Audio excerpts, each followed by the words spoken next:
Greetings, Ohio Valley. This is Dan Lima with OSU Extension from Belmont County.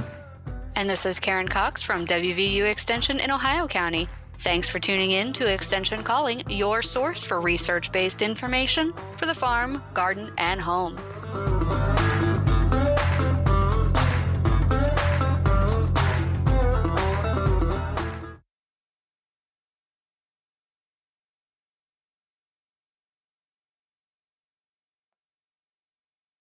Hello, Karen. Hey, Dan.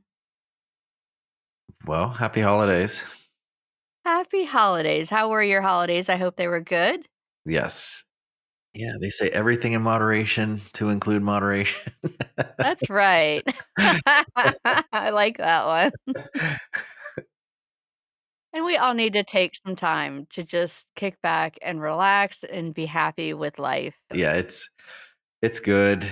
You know, we are kind of at the start of winter when things are getting colder, but the days should be getting longer, right? After Yeah, we've passed the the winter winter solstice. solstice. So yes, that's it. So look at that. Things to look forward to. Yep, that's true. So, we wanted to talk today about what you could be doing right now, or if you should be doing anything right now. And so, we're going to talk a little bit about integrated pest management and how it applies to those overwintering times. Right. We were discussing, what are we going to talk about for the show? It's got to be timely. It's got to be relevant, and it's winter. But that doesn't mean, right? It's agriculture doesn't really ever stop. There's seasonalities to things, but nothing ever really stops. There's always stuff to be done. Especially if you have livestock. There's that never turns off. It never turns off yet. And if anything, I think wintertime might be even when you're working harder than you normally would, because the grass isn't doing you any favors growing. Water isn't always in liquid form. A lot of things to think about. Keep those animals healthy, keep those animals not stressed, and therefore hopefully not sick.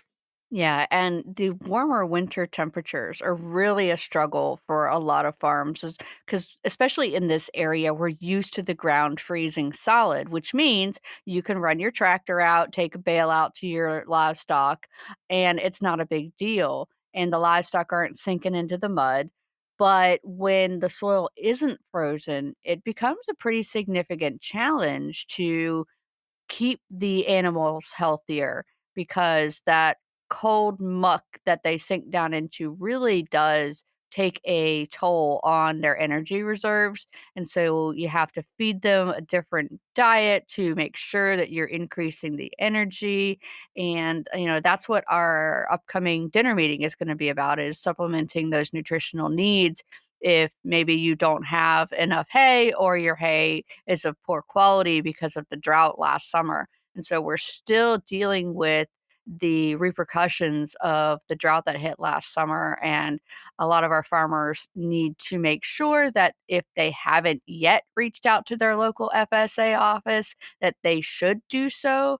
And I'm still talking to farmers who are saying, yeah, well, the only thing you're doing is helping you haul water. But that is not correct. There have been other things that have passed. And if you are in a D3 drought area or were in a D3 drought area anywhere or more, D3 or D4, then you definitely need to reach out and find out what is available to help you, because we don't want you to just think that, okay, well, there's nothing that'll help me and I just got to suck it up and deal with it, because that is a great way to have your farm be not successful. And we want to keep everybody farming so that we can keep feeding everybody. That's right. Yeah. Even even government employees need to eat, right, Karen? Yeah. Well, but it's a big deal. No, sometimes we don't think about how critical our role really is. But the food bill is tied to national security. It's very important to make sure that we have food reserves, that we're able to feed the troops, that we're able to have programs to keep people from going hungry. And every little bit counts, and especially the small farms. you guys are struggling enough and there is some assistance out there to help you, take advantage of it. It's not a handout. You do your part and you're important. That's right. That's exactly right. So yes, there's a lot of work to be done, right? And we wanted to talk about integrated pest management. We wanted to get real scientific with you. So, the science is definitely there to support what we're saying, but we're gonna try our best to not get too technical. And so, we start thinking about what are some of the things that you can be doing right now. You can't necessarily get out there and grow anything unless you started it a couple months ago and you've got some cold frames or a high tunnel or something. But what you can do is make sure that you are preparing yourself for a better successful crop next year. So, for example, let's say you have an orchard, okay, and you've had issues with apple scab in the past. Like your leaves fall off early, your apples don't get to size, you don't get a good crop. It may be apple scab. And the inoculum or the disease causing organism of apple scab lives over winter on the fallen leaves. And so, one of the things you can do to help control apple scab is to get rid of those fallen leaves. And some techniques that we have suggested include using a little bit of nitrogen on those leaves to help increase the decay rate, but also softens those leaves. Yeah. So it helps feed the microbes, and it feeds the microbes that help break things down.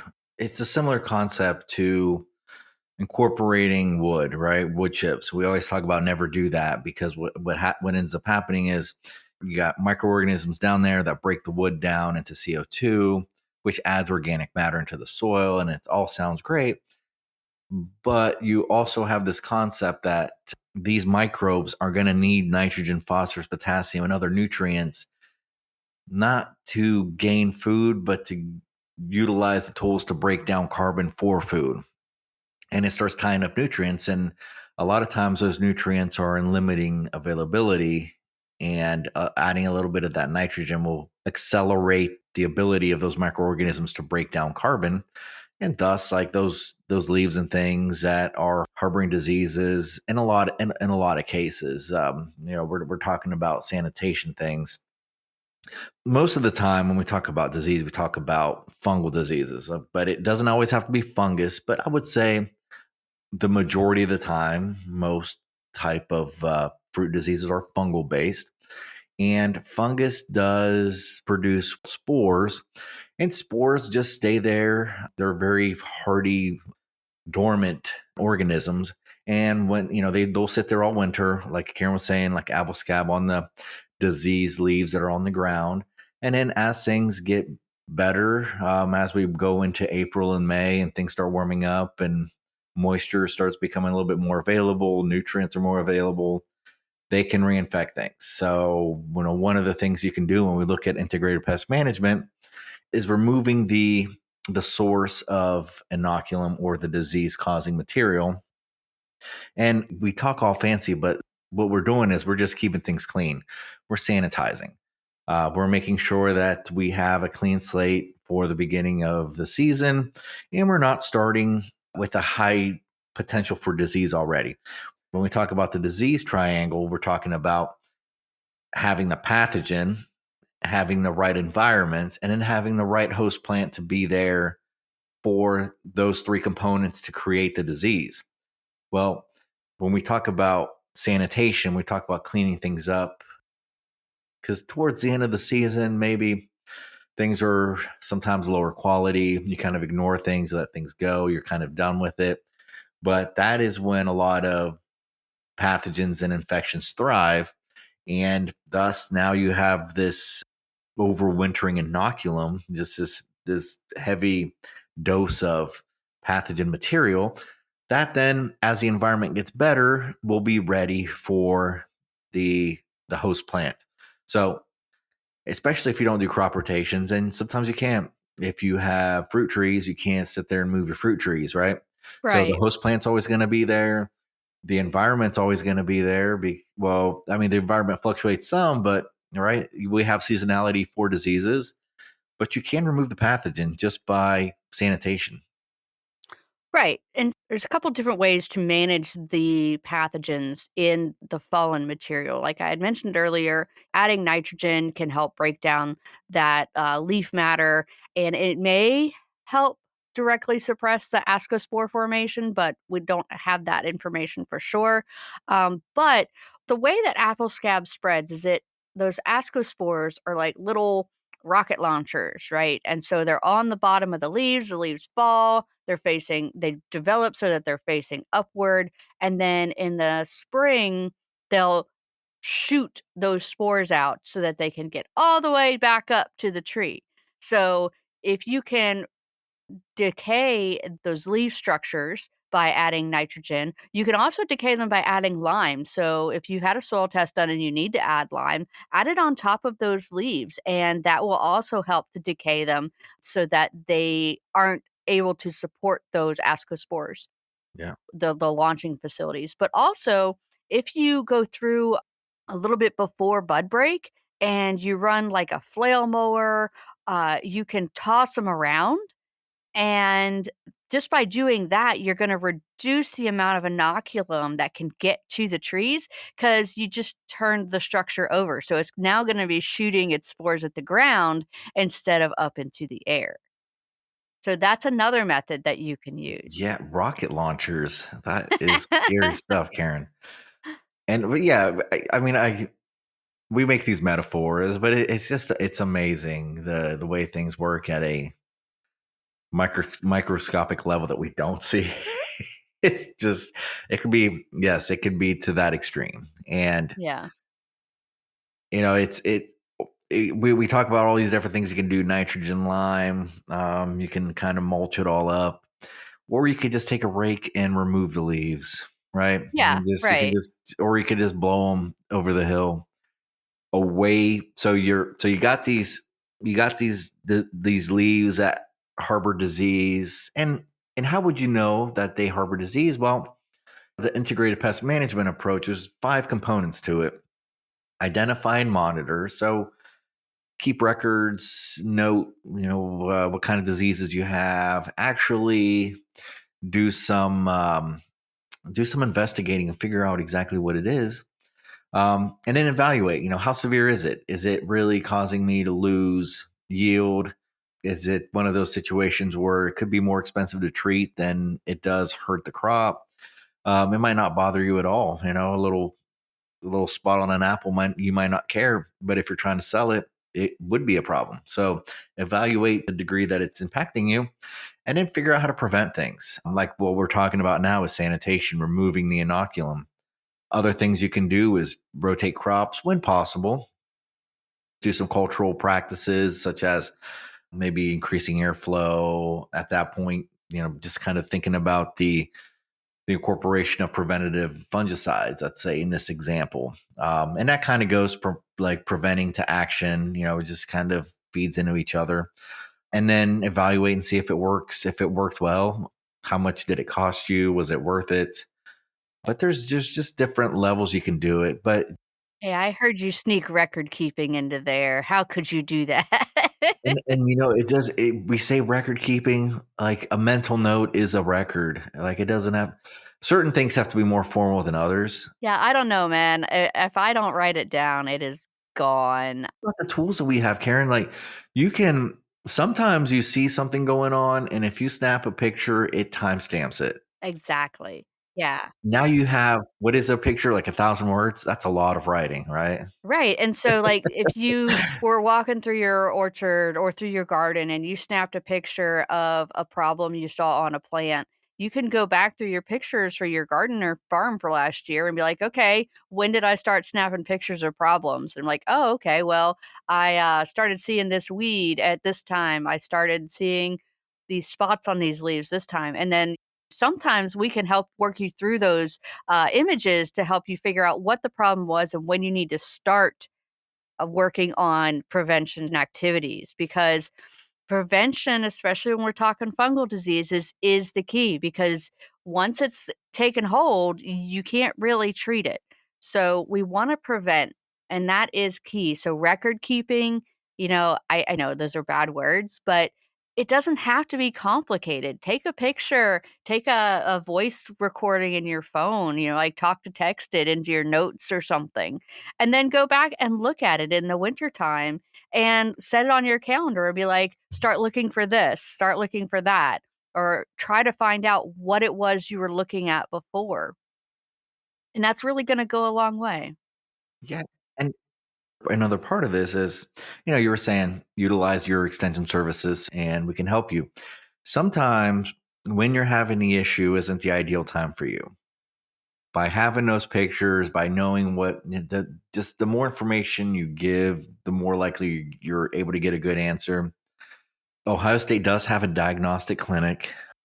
There are small fees associated with it if you're interested, but sometimes it takes a diagnosis, it takes culturing to figure out exactly what you have. And then once you figure that out, then you know what pathogen you have and you can take steps to prevent it. But sometimes just some good pictures make it pretty obvious. As far as like 100% guarantee, I don't know if that exists in the world, but we can give you a high certainty probability of what it is.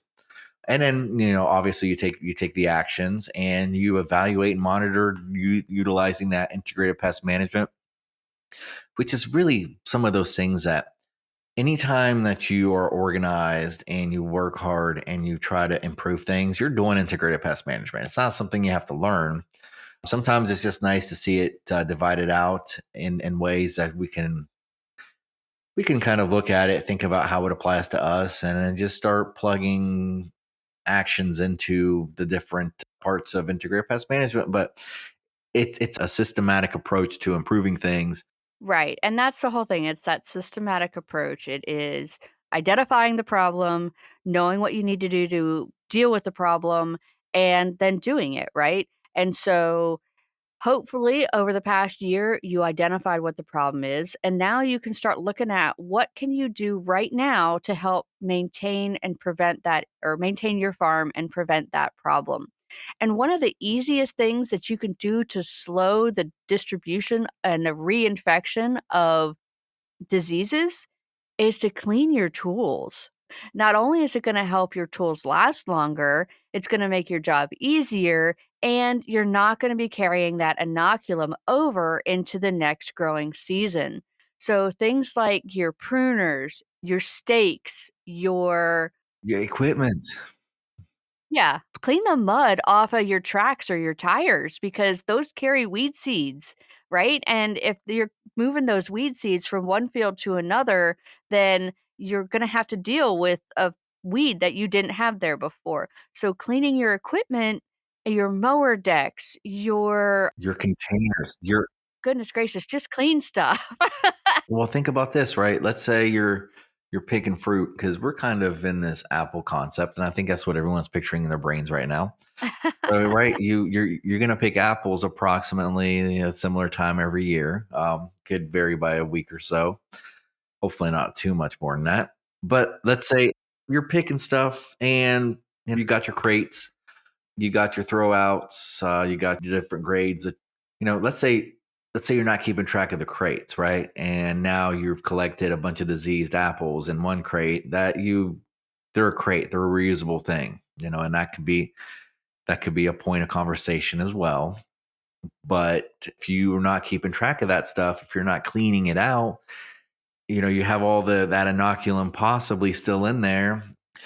Just another way you can sanitize, keep things clean, right? Yes, but you also want to consider when you're talking about apples and other ready to eat foods, you also have a food safety component to that sanitation. So you're not just trying to prevent issues with reinoculating your fields, but you're also making sure that you're delivering a safe food product to the market.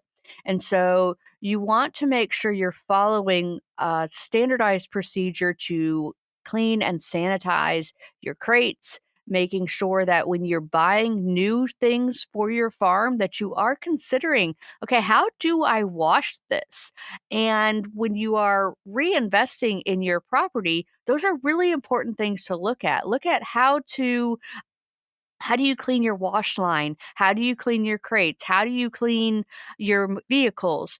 All of those lead into that greater improved farm functioning that's going to increase your profit and help make sure that you have a safe product that goes to market. So, when you're looking at inoculum and weed seeds and things like that, you're typically looking at the outside of things. So you're looking at the tires, the undercarriage of your truck, and things like that, the bottom of your crates. But when you're talking about food safety, you're typically looking about the inside of things, those food contact surfaces, and those have a higher standard of cleaning that need to occur. So you want to think about all of these things together, how you are doing your farm maintenance, your farm management.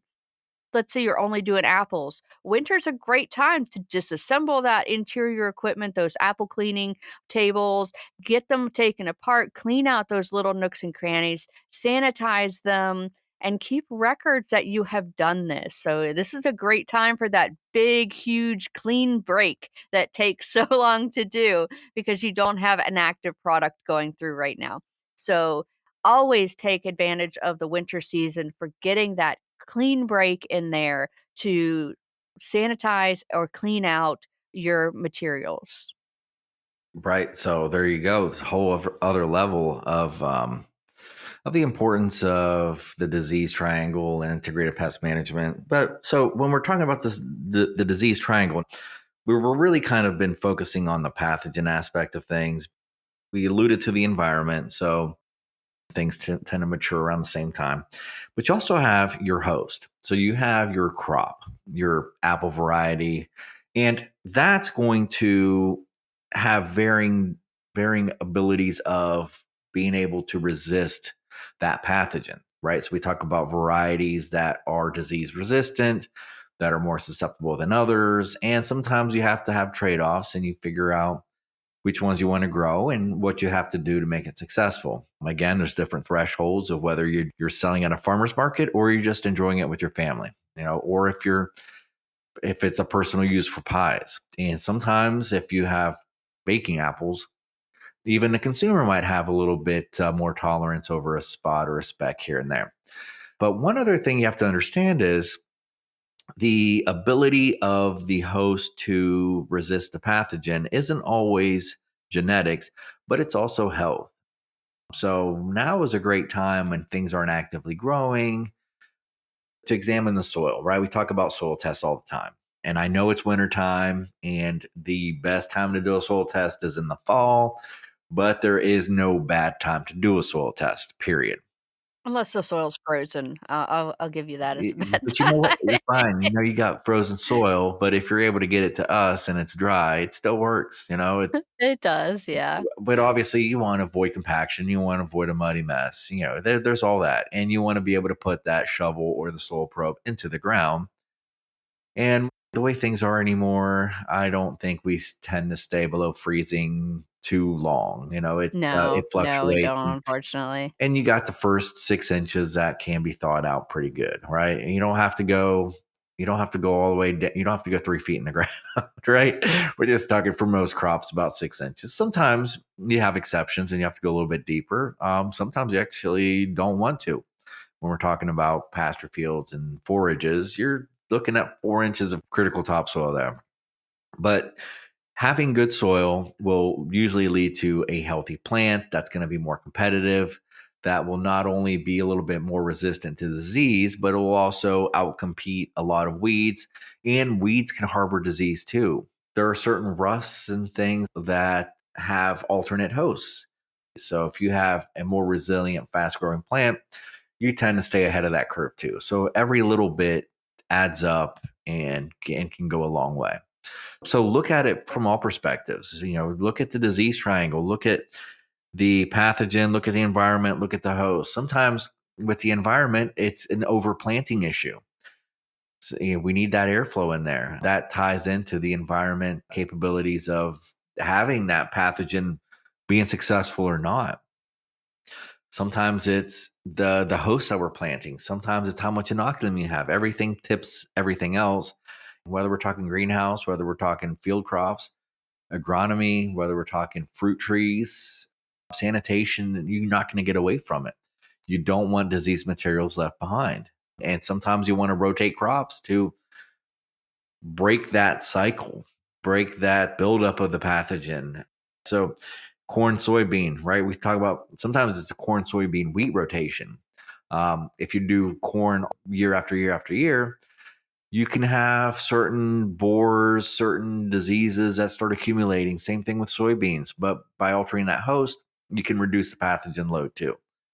The overall goal, integrated pest management, is to identify what the problem is, identify how big of a problem it is, and do things to prevent it. Some things might be worthwhile, some things might not be worthwhile.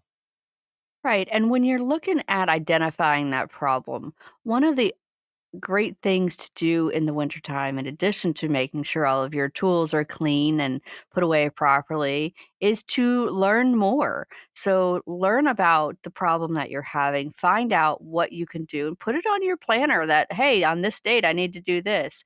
And if the issue is based on, well, how do I know how many growing degree days? Because that's when I need to start doing preventative treatment or monitoring this insect. The NEWA, Integrated Pest Management Tool, is really a great thing, and I highly encourage you all to check it out. Just go online, NEWA, cornell.edu, and you can find it. This tool will do all the math for you, and you can actually make a profile and put in what you're growing, and it'll tell you what to do when. It's a really nice system that has been designed to make your life easier, but you have to know what it is that you're managing. You have to know what are your past disease issues so that you can start working towards preventing it. It works with insects and weeds too, and there's also some linked tools for things like planting winter crops and how do you know when to do that, things like that. And do take the information carefully though, because know if your weather station, the one that's closest to you, is at an airport, and back things off a little bit because airports are typically paved and with blacktop, and the temperatures are a little higher there than they would be on your farm. So take that into consideration, but go play with it. Take the time now during the winter when you aren't outside as much and check out the NEWA Integrated Pest Management Tool for crop production. It's a great resource, but it does take some time to figure out how to use it. And so you don't want to start trying it right when you need to be treating. So if you've gotten to February, March, and activities are starting to pick up, then it's too late to try to figure this out because you're going to be stressed and overwhelmed with other things that you have to get done. So take some time this winter and the next month or two and look it over and play with it. Play with the tool, try to learn new things about your problems are, and utilize that new information to make life better and easier. Thanks for listening to Extension Calling. This show is a collaboration between OSU Belmont County Extension Educator Dan Lima and WVU Ohio County Extension Agent Karen Cox. If you'd like a transcript of this show, contact us at the office. Also, let us know if you enjoy the show by ranking us on your podcast app.